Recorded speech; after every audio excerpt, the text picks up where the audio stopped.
Admiral Marcus, don't call me Mark Jenkins, leaned against the observation deck railing, chewing on an unlit cigar as he gazed through the massive viewport of Earth Orbital Station Alpha.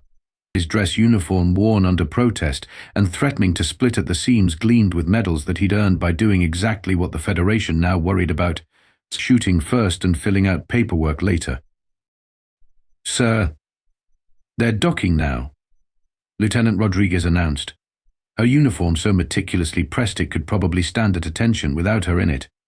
"The Federation inspector will disembark in approximately 3 minutes. Jenkins grunted. "Fantastic. Another bureaucrat with a clipboard and too many opinions about how we handle our business." He took the cigar from his mouth and pointed it at Rodriguez.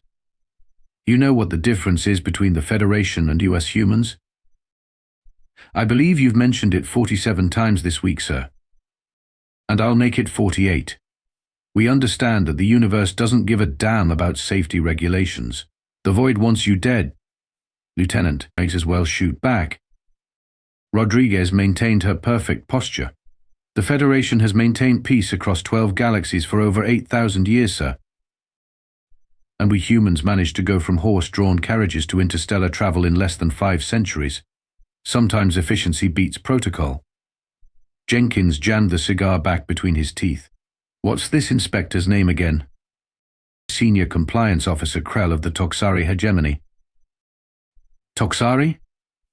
Those purple squid folks with the superiority complex?" Jenkins snorted. "Great." The airlock hissed open, and through it stepped what could only be described as a walking, talking desk lamp with tentacles. Krell's iridescent purple body held aloft a bulbous head containing 3 large, unblinking eyes. The Toxari wore what appeared to be the alien equivalent of a 3-piece suit, a series of metallic bands wrapped around its central mass, each adorned with what Jenkins assumed were badges of office. "Greetings, representatives of Earth." Krell's voice emanated not from anything resembling a mouth, but from a small device attached to one of the metallic bands. "I am Senior Compliance Officer Krell, here to perform the mandatory defensive capability assessment required for all new Federation members." Jenkins stepped forward with a smile that didn't quite reach his eyes. "Welcome to humanity's humble abode, Officer Krell. I'm Admiral Marcus Jenkins, Earth Defense Force." He extended a hand, then awkwardly retracted it when he remembered that Toxari didn't shake hands, or have hands. "Admiral," Krell acknowledged with a slight bobbing motion. "I trust you have prepared all relevant documentation regarding your planetary defense grid." One tentacle raised a tablet-like device that began projecting holographic forms. Jenkins exchanged a glance with Rodriguez, whose expression remained professionally neutral despite knowing what was coming. "About that," Jenkins drawled. "We might have a slightly different interpretation of what constitutes a defense grid than what you folks are used to." All 3 of Krell's eyes blinked simultaneously. "Different interpretation? Regulation 7290B clearly defines the minimum requirements for a Class M planet's defensive shield array. There is no room for interpretation, Admiral." Jenkins' smile widened into something that made Rodriguez take a precautionary step back. "Well then, Officer Krell, I believe we're about to make your inspection day a whole lot more interesting." Krell's inspection began in the station's command center, where a massive holographic display showed Earth rotating serenely below them, surrounded by thousands of satellites, stations, and ships, but conspicuously missing the telltale shimmer of a planetary shield. "This cannot be correct." Krell's translator device vibrated with what Jenkins interpreted as dismay. The Toxari's tentacles danced over its tablet, frantically scrolling through data. "According to my scans, your planet has absolutely no defensive shield coverage. Not even a basic meteorite deflection grid." Jenkins casually leaned against a console, ignoring the warning look from a technician. "Yep, that's accurate. But this is," Krell's 3 eyes blinked in rapid, asynchronous patterns, completely unacceptable. "How has your species survived? Your system is located in an active transit corridor. You have 17 known hostile species within a 50 light-year radius." 23, actually, Lieutenant Rodriguez corrected, datapad in hand. The Federation intelligence database is somewhat outdated regarding the Cygnus Expanse situation. Krell's entire body seemed to pale slightly. 23 hostile species nearby, and you have no shield. How are you not extinct? Jenkins shrugged. Well, those 23 species, they used to be 29. A moment of uncomfortable silence followed as Krell processed this information. Admiral Jenkins means to say, Rodriguez interjected with a diplomatic smile, that Earth has alternative defense protocols. Alternative defense protocols, Krell repeated slowly, as if trying to decipher an alien language despite the translator. Federation Regulation 7290B specifically requires a multi-layered energy shield capable of repelling everything from micrometeorites to Class 4B energy weapons. Jenkins pushed himself off the console and gestured toward the viewport. See those satellites? They don't shield against incoming threats, they identify them. Then we eliminate the source. Eliminate the "you cannot possibly mean." Admiral Jenkins, Rodriguez cut in, her voice tight. Perhaps we should show Officer Krell the official defense presentation. Right. The dog and pony show. Jenkins rolled his eyes but nodded toward a junior officer who brought up a new holographic display. The display showed Earth surrounded by a complex network of red lines extending outward into space. This, Jenkins explained, tapping a line, is our detection grid, most advanced in the sector. We can spot a ship powering up weapons 3 systems away. Krell's tentacles twitched nervously. Detection is only the first step of defense. Where are your countermeasures? Jenkins' smile was all teeth. That's the neat part. Our countermeasures aren't here. Rodriguez cleared her throat. What the Admiral means is that Earth's defense doctrine is proactive. Proactive? Krell repeated. We don't build walls, Jenkins said, moving to another display showing what appeared to be a fleet of heavily armed vessels. We build bigger guns. That colony of space pirates that was harassing Federation shipping lanes in the Antares sector last year. They made the mistake of taking shots at an Earth medical transport. I recall the incident, Krell said slowly. The pirate base was… Oh. The Toxari's color shifted to a deeper purple. That was you. Wasn't even our military, Jenkins said proudly. That was the medical transport. Doctor didn't appreciate having his vaccine delivery delayed. Rodriguez stepped forward. If I may, sir. Officer Krell, while Earth doesn't maintain a traditional shield system, our distributed defense fleet maintains constant patrol patterns through all approach vectors. Additionally, our response time to threats is approximately 82% faster than Federation standard protocols. Krell's tablet produced a series of alarming beeps. This is highly irregular. Your defensive strategy appears to be entirely offensive in nature. Jenkins clapped his hands together. Now you're getting it. Why wait for someone to punch you if you can knock them out first? Krell's body deflated slightly. I believe I need to see more of these alternative protocols. Though I must inform you that exceptional circumstances require exceptional documentation. Lieutenant Rodriguez lies for documentation, Jenkins said with a wink. Don't you, Lieutenant? Rodriguez's expression didn't change, but her voice was just a touch colder. I believe in proper procedure, sir. Which is why I've already prepared 17 appendices to our standard defense briefing specifically addressing Federation regulation exceptions. See? Jenkins grinned at Krell. We're not completely uncivilized. We document exactly how we break the rules. The tour continued to the station's west wing, which Jenkins proudly called the fun part. It turned out to be an expansive weapons testing facility where various projectiles, energy weapons, and what appeared to be sentient drones were being put through their paces. And this, Jenkins said, with the enthusiasm of a child showing off a new toy, is where we develop tomorrow's solutions to today's hostile aliens. You mean defensive countermeasures? Krell suggested hopefully. No, I mean weapons. Jenkins grinned. Big ones. A short woman with wild hair corralled in a messy bun bounded up to them, safety goggles pushed up on her forehead, and a tablet clutched in oil-stained hands. Scorch marks decorated her lab coat like badges of honor. Admiral. Perfect timing. We just got the Mark VI prototype functioning at 92% efficiency. She noticed Krell and extended her hand before catching herself. Oh. Sorry, Chief Engineer Neha Patel. I run weapons development. Krell's body rippled in what might have been the Toxari equivalent of a shudder. Charmed, I'm sure. Chief Patel is our resident genius, Jenkins said proudly. Turned a toaster and some scrap metal into a functioning railgun when she was 12. It was more of a coil gun, really, Patel corrected with mock humility. The toaster was just for the power converter. Rodriguez consulted her datapad.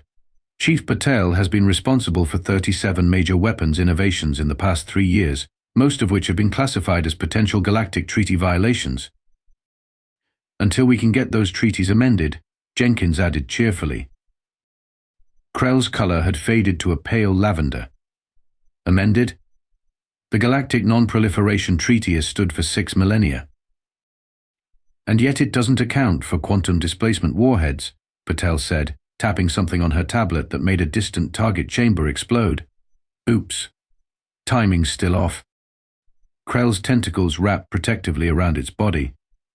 Perhaps we should discuss Earth's first contact protocols. Federation records indicate that when the Arcturian survey vessel discovered your planet, you had already developed rudimentary faster-than-light travel but were not yet considered a space-faring civilization.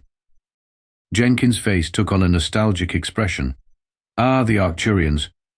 Good folks. Bit jumpy. Your species fired upon their vessel 17 times before establishing communications, Krell noted. Warning shots, Jenkins corrected. Mostly. Rodriguez cleared her throat. What the Admiral means is that humanity's first extraterrestrial encounter occurred during a period of significant geopolitical tension on Earth. Our response was cautious. You disabled their engines, weapons, and communications systems in under 3 minutes, Krell stated flatly. Patel beamed. That was my predecessor's work, a brilliant application of targeted MP bursts. I've improved the design by 340% since then. And yet the Arcturians became your strongest allies, Krell noted with confusion. Nothing earns respect faster than demonstrating capability, Jenkins said with a shrug. After we fixed their ship, improved it, actually they realized we weren't so bad.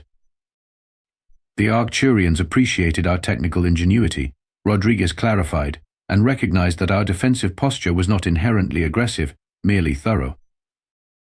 Krell's tablet produced a series of alarming beeps as it scrolled through data.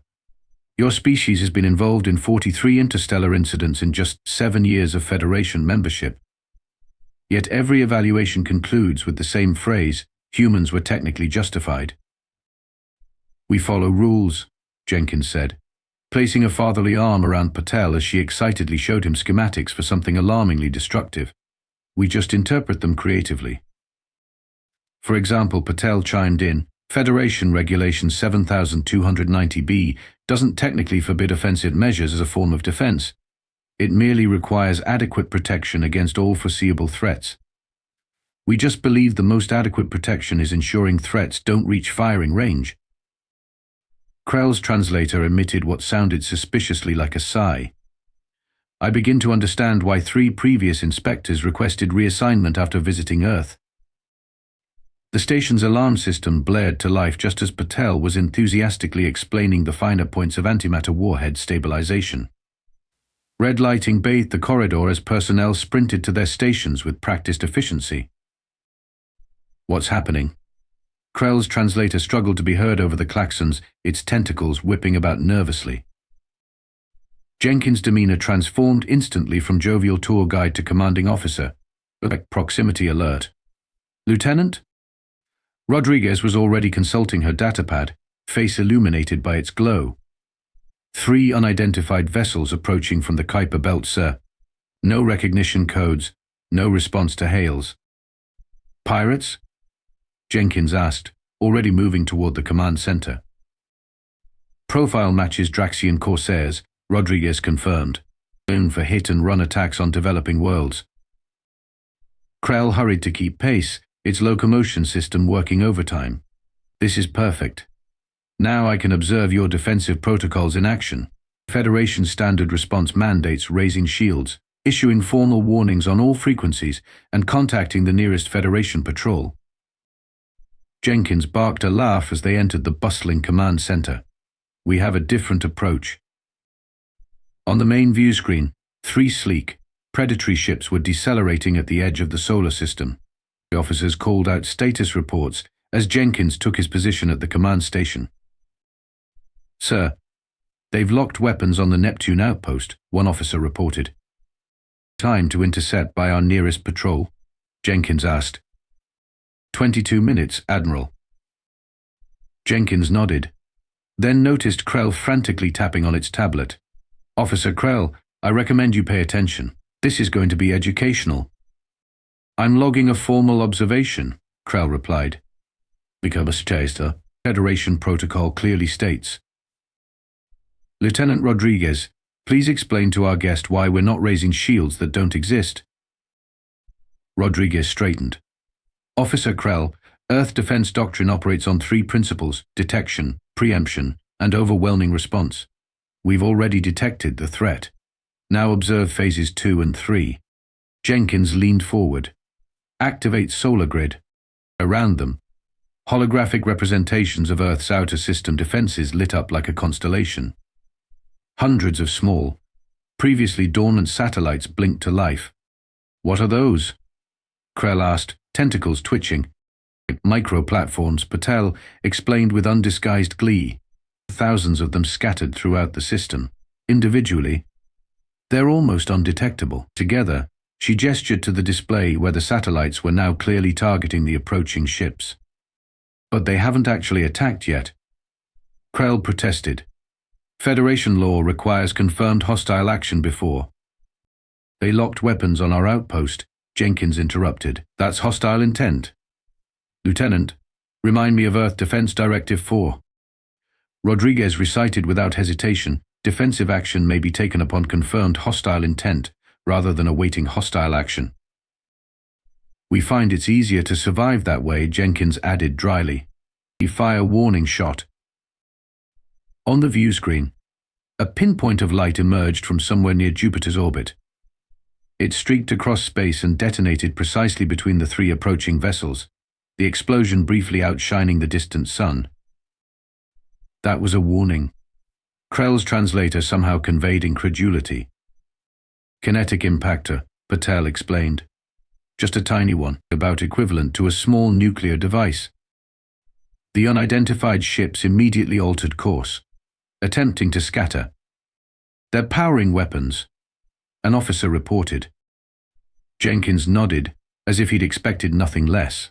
Offensive defense protocol, initiate. Before Krell could question the oxymoronic order, the view screen showed dozens of Earth vessels seemingly materializing from nowhere, emerging from hidden positions behind moons, asteroids, and orbital platforms. Stealth tech, Patel whispered to Krell with obvious pride. My design. The Earth vessels didn't wait for the intruders to fire first. Multiple weapons systems locked on and fired simultaneously in a perfectly choreographed dance of destruction. But they might have been peaceful, Krell sputtered. UA. With weapons locked on our outpost. Jenkins raised an eyebrow. We gave them a warning. They chose poorly.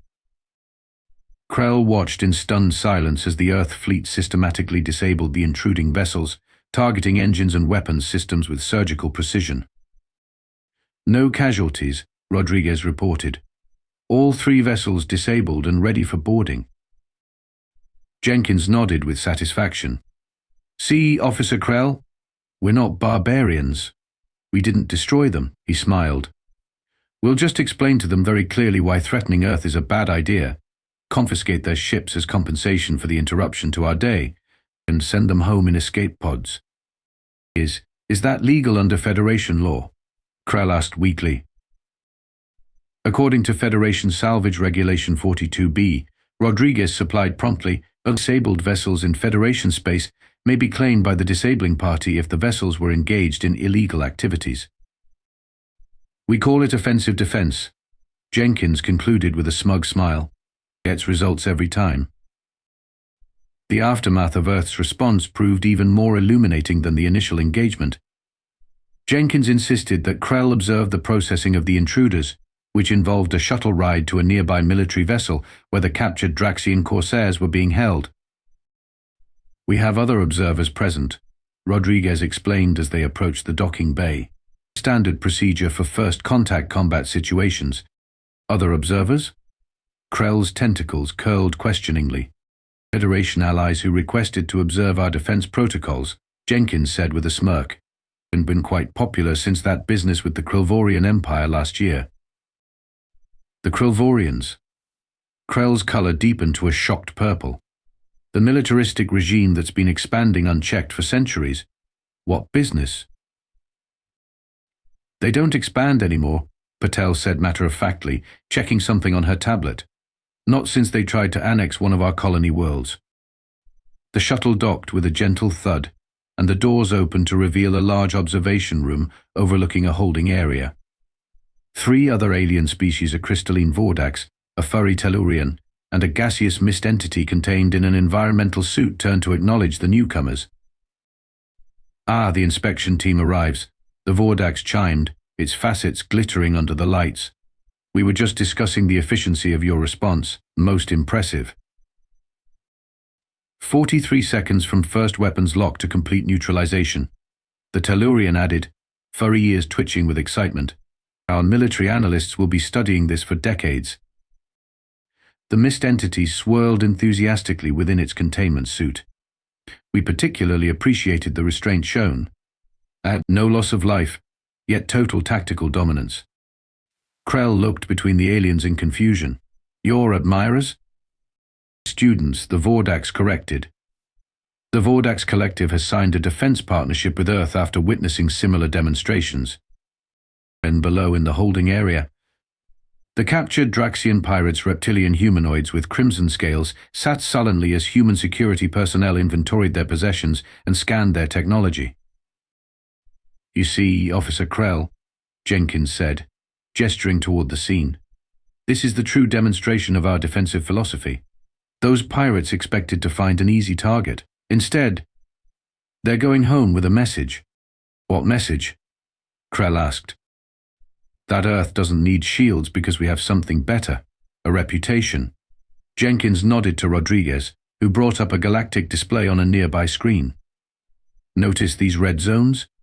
Areas where piracy and aggression have decreased by over 80% in the past 3 years. Your systems within 50 light-years of Earth, or human colonies," Rodriguez added. "But how?" Krell's translator struggled to convey its bewilderment. Patel jumped in eagerly. "Word gets around. After we sent those Krellvorian dreadnoughts back to their homeworld as scrap metal, which they thanked us for, by the way, very resource-efficient culture, hostile encounters dropped by 94%. The Tellurian nodded vigorously. "My people had suffered Draxian raids for generations. Since announcing our alliance with Earth, not a single incident." On the screen below, one of the Draxian captains was now speaking with a human officer, looking thoroughly chastened. "What happens to them now?" Krell asked.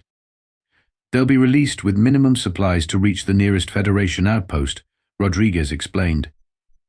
"Along with detailed scans of every weakness we identified in their ships, suggestions for improvements, and a catalogue of the much more significant countermeasures we chose not to deploy." "You give them advice?" Krell's tentacles twisted in confusion. "Education is the best deterrent," Jenkins said with a wink. "We want them to fully understand exactly how outmatched they were, more effective than shields, wouldn't you say?" The mist entity's containment suit bobbed in agreement. "Since our diplomatic agreement with Earth, we have reduced our defense spending by 60% while increasing security outcomes." Krell's color had shifted to a thoughtful blue-violet. "This is not what I expected to observe today. If you expect humans," the Vordax noted philosophically, "that appears to be their greatest strength." Back at Earth Orbital Station Alpha, Krell sat before a terminal, tentacles dancing over the holographic interface as it prepared its final assessment. Jenkins lounged in a chair opposite, boots up on the conference table, and unlit cigar clenched between his teeth. Rodriguez stood at perfect attention nearby, while Patel fiddled with some gadget that occasionally emitted worrying sparks. So Jenkins drawled, breaking the silence, "What's the verdict? Are we getting a passing grade, or do we need to stay after school?" Krell's 3 eyes blinked in sequence before it responded. "Admiral Jenkins, I have been conducting Federation inspections for 78 years. In that time, I have never not once filed an assessment like the one I am about to submit." "Is that good or bad?" Patel asked, looking up from her contraption. "It is unprecedented." Krell's translator somehow conveyed both exasperation and reluctant admiration. "My official assessment reads as follows. Earth maintains no conventional defensive shield system as required by Federation Regulation 7290B. Jenkins grinned. "Told you we'd fail."